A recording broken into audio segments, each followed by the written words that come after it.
Happy Hump Day. Welcome back to the Podcast Daily. The only way to celebrate a Woody Wednesday morning is with stonks. That's Bill Landis, Jeremy Birmingham. I am Austin Ward. All right.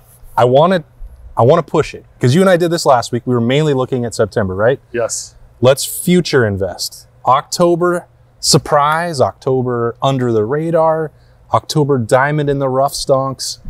Doesn't have to just be Saturday against the most dangerous Maryland Terrapins team that's ever been concocted in the history of college football. It doesn't have to be focused on that. It can be if you want, but let's go big picture. You're really racking your brain, so Berm's going first. Thank you. I appreciate that. Stock up on Austin saying something about Mike Locksley that will be entirely inappropriate and negative. Take that one to the bank. I'll buy some of that. Yeah. What? Inappropriate by saying that he's concocted the greatest Maryland team in the history of college football? I think some people know that you think he's the worst college football coach in the country, but I don't think everyone knows. Oh. And so I'd like Mike Locksley, if you're watching this right now, if by some chance you pull this off on Saturday, find him. Find Austin I'll J. be the Ward. first one out there. I'll go out there and I'll say, hey, congrats. I am so sorry. I won't say sorry, but I will say congratulations and you proved me wrong. Okay. Because I'm not sorry. I've watched him also come in here and give up 70 points to Ohio State. He's played 2 good games against the Buckeyes, both in College Park. One, because he wasn't head coach in 2018. That's all right. Matt Canada, great job on that one, right? Is that interim coach situation? Who cares? And what happened to his offense then? Yeesh. Let's see. Hey, they're 5-0. Okay. It doesn't matter that they did it against the 133rd ranked schedule in the country. You win who you win. Like, you play the team in front of you. And congratulations to the Terrapins. Congratulations to September Heisman Trophy candidate, Talia Tagovailoa. I'm very impressed with you all. Like, it's awesome. I needed this filibuster because I had to think of something. I understand the assignment, and I took it. All right? Let's go. It is someone that we talked about a lot in the preseason, but he has been unfortunately hurt. And I think there is a moment coming and a opportunity for Joe Royer to still be an important part of this offense for Ohio State. I know that G. Scott has played very well. I know that Cade Stover has played extremely well, but he's a guy that is plays so physical that you have to wonder/worry, like, how much does his body take before he needs a little bit of a slowdown, and maybe they get that for him at the last, middle of October with Purdue, and then I think that Joe Royer is a guy that I think will still have a moment for Ohio State, and I'm counting on him to be healthy and productive for the Buckeyes offense moving forward. I'm going to take a similar tact to that, and maybe it's speaking it into existence or wishful thinking, but it seems clear that Ohio State knows Caden Curry needs to be on the field. I'm not buying stock on him playing fullback and being an offensive weapon. I don't think that's a solution. But his knees are not thick enough to play fullback. He needs more girth to play fullback. There's no question about that. But he doesn't need it to play as a pass rushing threat on second or third down. He can play inside. He can do that 3 technique stuff. He can go on the outside. And I think that when you look at the totality of what happened at Notre Dame, and again, we've tried to decipher how much the issue is real or not real with the pass rush. My personal feeling, and I assume that there are people in this building who agree, is that Jack and JT are doing a lot of similar things. And Kenyatta Jackson and Caden Curry are a little bit different weapons when it comes to the pass rush skills specifically. And it's not a knock on Jack and JT because they both do things at a pretty high clip, but it is not just like pure nonstop motor aggression to the quarterback. And it could be either one. I'm just gonna pick up these stocks specifically on Caden Curry. It may well be Kenyatta by the end of October, but for all of the time that I've spent talking about rotation, they cannot, I don't think, rely solely on Jack and JT to supply stuff at end. And one of the others is going to have to be a bigger part of the plan by the end of the month. Yeah, I like the radical idea of letting Caden Curry play in the other team's offensive backfield instead of your own offensive backfield. I think that's a smart way of doing business. I want to look at the receivers, and I think I might buy a little bit of stock in Carnell Tate. Ryan Day was asked, the Colonel. Ryan Day was asked on Tuesday about redshirting players and how those conversations have gone in the world where there's like fewer plays, fewer possessions. The games have been a little bit closer. There are 3 players that have already played 4 games. Carnell Tate is one of them. The other 2 are Brandon Ennis, which has mostly been special teams, I think, and Luke Montgomery, who's gotten some time as that jumbo offensive lineman, has also appeared in 4 games. Of those three, I do feel like Carnell Tate is perhaps building toward a little something, a larger role within the offense, especially in a world where Marvin is not going to stop getting the attention he's been getting. Emeka Ibuka is playing really well in the slot and taking advantage of some of that, but I think you want somebody else on the outside to threaten teams. And certainly that can be Julian Fleming, who I think has played well this year and has probably not been talked about as much as he should be for how well he's playing. But I think Carnell Tate might give you a little bit of a different element if you give him some of those snaps on the outside. I'm not saying like bench Julian and play Carnell, but we've seen true freshmen get a larger workload, especially at receiver as the season has gone along, and I think that could be out there for Carnell Tate. So I would like to scoop up a little bit of stock in him if I could. Scoop-a-doop. I'm going to go back to the defensive line. I think that we are all waiting for like that Michael Hall game, you know? That breakout for a kid that is as talented as anyone in the building, especially on the defensive tackle position.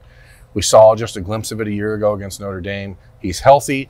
He's playing a lot of snaps. I think that he's close to that moment happening.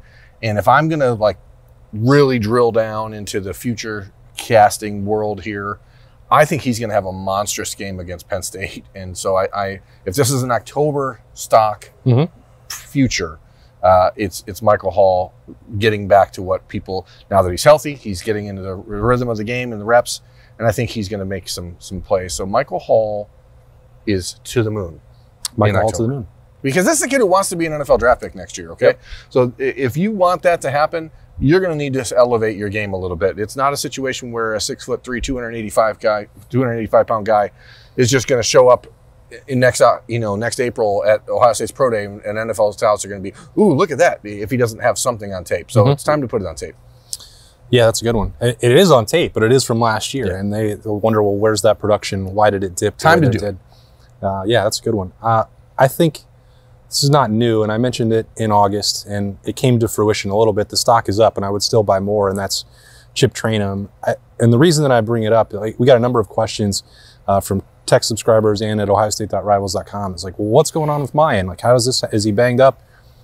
He did have an injury in training camp, but he's been available and he's played in every single game. So it does appear to be more of a coach's decision, and I think between the two of them, Chip Trayanum is giving Ohio State more. There's more versatility. There's more flexibility. There's more ways that they can expand the entire offense without having to sub if he's on the field. We've seen a little bit of the package with both of them out there at the same time, which is pretty cool, and a lot of beef coming at you in short yardage. But I don't necessarily think that that's the solution, especially where Ohio State has kind of telegraphed some things when they get to 3rd and 1 or 4th and 1. I think you put Chip out there in some of these situations. You can be used out of the backfield and block if you need to. Some of the, Spider 2Y banana is getting blown up, and that's not working. But he's also shown that burst and that speed that made Ohio State put him back there as a kickoff returner. He's hit a big one already, a 40-yard touchdown run. And so it's more to me that's not even about Chip and Mayan. I think that Chip will continue to take some carries and touches away from Travion and make that closer to 50-50, probably not going to be exactly even, maybe 60-40. We'll see as that transpires. But I think that that's going to keep going up because they're only gaining confidence in what he can do and the variety of ways he can be used. I mean, they put the ball in his hands in the biggest spot of the season, right? I think that tells you all you need to know about what they think of him and his ability to help this offense. I think that's a good one. I think we are perhaps on the precipice of a couple of big, like, Jordan Hancock games. With Maryland, as much as they want to throw the ball, maybe Purdue the week after that. And then I think Penn State too. Penn State might be more of a blend of Sonny and Jordan because Penn State does like to play with 2 tight ends at times. But I like a lot what I've seen out of Jordan Hancock playing the nickel safety position. He seems to get more and more comfortable every week. I think he's going to get challenged more, especially his teams seem reticent to do so against Denzel Burke on his side of the field. A lot of action is going to be going towards Jordan Hancock and Davis Enigmenosin. I think both those guys thus far have responded to it, but stiffer challenges are coming. And I do like Jordan's makeup there as a guy who can cover really well, who's not afraid to mix it up in the run game, is physical. Like, he hits guys really hard. Like, the fumble that he caused against Blue Smith against Western Kentucky was one of the more jarring hits I've seen an Ohio State defensive back deliver over the last few years. And they're all kind of playing that way. It's contagious because that led to Denzel Burke. Yeah, they're all kind of flying around, which is great to see. But I think there's more to get into with Jordan Hancock, especially as we talk about what Jim Knowles going to do with some of his pressures. Like, I think he likes to send that position, that nickel corner when he can. I don't think they've done it yet with Jordan Hancock, but I think he's a guy who can deliver if they want to do that. So I think his trajectory is still pointing upward, and they're going to compete again in some games now, some matchups where I think he's going to be more important. I actually think this is not my final choice for this, but I'm interested in the running back conversation a lot heading into the next 6 weeks or so. As the weather gets colder, games get a little bit more physical, guys get banged up a little bit more. Mayan Williams, I think what happened in the preseason is that he got banged up and then didn't really stay in shape and has been falling behind a little bit physically, where Chip and Travion seem to be all into that. I'm still wondering if there's a moment for Dallin Hayden in the season because he has not played he's played one snap or one series in the first 4 games. Like, is this a kid who you're holding on to for October and November in the event of injuries, and that the plan is to redshirt him? We haven't got specifics on that, but I think that's sort of how that's trending. So it's just an interesting conversation because you do have still 5 running backs and you're only playing 2, which who knows? We were talking all preseason, how do you get these guys the ball? And then the answer is you don't. You just play 2 of them. Yeah. So I'm going to take just generally how it works out. I'm going to take the most obvious stock in the world as just get ready for that guy back there, Marvin Harrison Jr. As Kyle McCord gets more comfortable, as the Ohio State offense allows him to do more things like we talked about on snap judgments on Tuesday, as Marvin Harrison is able to get more one-on-one coverage because other receivers are going to step up and you have to find ways to scheme against Emeka Egbuka in the slot. And I think Marv is going to begin his elevation and really put to bed any conversation about who the best receiver in the country is, as Romeo Dunes and other guys, Rome Dunes and the guys at Washington are playing well, and people at USC are getting a lot of buzz. That's the best receiver in the country, and I think he's going to show it in the next month. He's pretty good. I think you're right about that. Thanks. I think because he's had kind of a quiet first month of the year. I mean, he has 2 career longs and touchdowns. I get it, but like it hasn't been. He's not been the featured guy. He has like 17 catches or something like that. Yeah, he's not been the featured guy for sure. Has not been. Emeka and Cade have done a lot of that work, and a couple of good outings for Julian Fleming as well. So there will be more opportunities for him. You're certainly right about that. I think they're setting him up. For something big. Slot Marv. Marvelous. Well, could be both of those things. Do you think Gus Johnson will say marvelous this week? There's no doubt in my mind. Simply marvelous. The world famous. You're absolutely right, partner. I just wanted to get you guys to do your impression. Oh, boy. The all-American girl, Jenny Tapp. Anyway, let's get on with the show. I think Josh Simmons is going to take another step forward in October. I know that's a little bit of a bet on the come. That's sort of the point of taking an October view. He's played and started 4 games.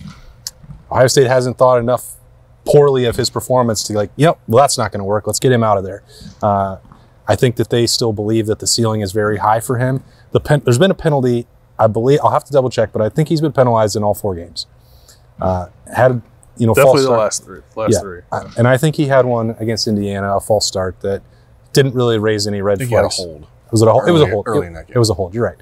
But there's been one in every game. So there are things that you can look at, and we have. Like the left side of the line, both Josh Simmons and Donovan Jackson have not, I don't think, played to their peak potential. But there's time to do that. And I think the ability and athleticism for both of them exists. He was learning a new position. He was doing it at a new school. Didn't have the benefit of spring practice. All these things are excuse-making in some respects, but there is a growth process and a learning curve that players have to go through. I think he's got that capability. What is the metric that we have to see to know that he's improved so that we can get you and Doug in a steel cage match?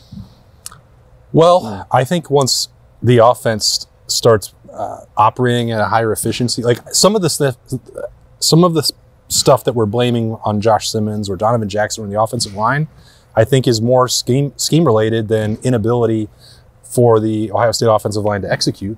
So if they start averaging 35, 40 points a game again, you're going to have to say, oh, well, that really must not have been the issue. Like, they're not giving up a ton of sacks. Mm-hmm. Are they running the ball as well as they want in short yardage? No, we've beaten that horse to death. But I think once the rest of this stuff comes into place and Ryan Day is maybe dialing up more aggression with the passing attack and realizing that protection is not going to be an issue with those 5 guys, then there will be opportunity to say that's much better. I think that eliminating the penalties is going to be a big part of that. You can't take holding penalties. You can't have hands to the face, which is he got hit with that one too. So he's run the gamut. He's committed every penalty that an offensive lineman can. So you do have to commit to that process and eliminate that. You take pressure off the offensive line if you throw the ball better, right? You take pressure off the offensive line in the run game if the passing threat is more consistent on earlier downs. Or if there's more variety in the rushing attack, or if you... Yeah, more counter stuff. They're really good at that. And what Bill can speak about much more eloquently than I can, like deciding if they are better with some of these zone schemes or versus, other... I think there will be improvement because Ohio State is figuring out not just what Kyle McCord can do, but also what suits the offensive line best. And then that puts Josh Simmons in a better position to thrive. To answer your question about like what metric you use, I think it's just the Penn State game. Because if Penn State wins that game, I think it will be because Ohio State's offensive line was not ready for that challenge because that defensive front's pretty nasty. I think back to like 2016 and how Isaiah Prince just got absolutely destroyed against Penn State and Michigan, and Ohio State won both of those games somehow. Anyway. So no, they didn't. They didn't lose. They didn't win the Penn State game that year. So that was the 2016 game. So was it? Wasn't it? That was in Happy Valley. That was the. Oh, that was 16. I was thinking it was 18. And like how one offensive lineman that's not doing his job can make the entire offense feel completely chaotic. Yeah, that's on the table still. I think when they get to that game, it'll help that they're playing here and not in Happy Valley. My last stock was also on the offensive line because I think the right side's pretty good and has gotten better each week. And it's not just Doug and I go back and forth on Josh Fryer. I'm not merely trying to further that agenda. I actually think he's played pretty well. Matt Jones maybe has been their best offensive lineman, but I just think moving forward they should either run it off the right side or run pin pull plays where those two are coming around the other end and clocking some people because they look really comfortable doing that stuff too. I think they've been pretty good in pass protection. So that's been a little bit of a bright spot for a group that's still clearly working through some things, but I think they're only going to continue to get better. Part of that might be because teams are going to keep attacking that left side until they show that they can do it. So maybe the right side's not getting tested as much. But I think in all this conversation about some of the offensive line struggles, I don't think we've maybe given enough credit to two guys who I think are playing pretty well and will continue to do so. All this talk about Penn State is missing the mark because the mighty Maryland Terrapins are coming to the Horseshoe on Saturday at noon. Beat them. They get a good defense. Statistically, anyway, they've had a good defense so far this year. But Austin's point, they played. And they've done it against an absolutely murderous schedule. Like, just a tribute to Maryland that they've been able to get to this point. I cannot wait. That's why Big Noon kickoff is coming. Big Noon start time in the Horseshoe. Like, it's Maryland week, and there's just goosebumps everywhere when you get these two teams together. That's because it's going to be cold Saturday morning. Oh boy, Brim Cantori is here. It's going to be in the 60s. No, high of 55 on Saturday. You said 57 yesterday. It's going down. Oh no! Any precip on the forecast? No, it doesn't look like it. It's going to be just a brisk fall morning. Going to feel like fall, huh? We're going to get our week of fall next week. A brisk fall morn. Can't wait. It'll be like 38 degrees when we roll into the stadium. There's going to be frost on the field. That's what you want for a Big Ten matchup of this caliber. It is a matchup game. It's talent equated. It's record equated. It is going. I cannot wait for Saturday. 7th straight opponent Ohio State will have played that's undefeated. Pretty wild. It's a silly stat, but it is correct. It's fun because Indiana magically counts. Yep. Being 0-0. They have been defeated since then. Yeah, they sure have. Well, sure. But that's not the point of the statistic, the odd statistic. Yeah, it is odd. So is the rest of the Stock Watch on the Podcast Daily. A Woody Wednesday. We got more coming. We'll have snap judgments later on after Ohio State's player availability. We got more Kings of Columbus. We got Buckeye Q. We got everything to get ready for this momentous Maryland matchup. That's Bill and Firm. I am Austin. Thanks for joining us. We'll talk to you later.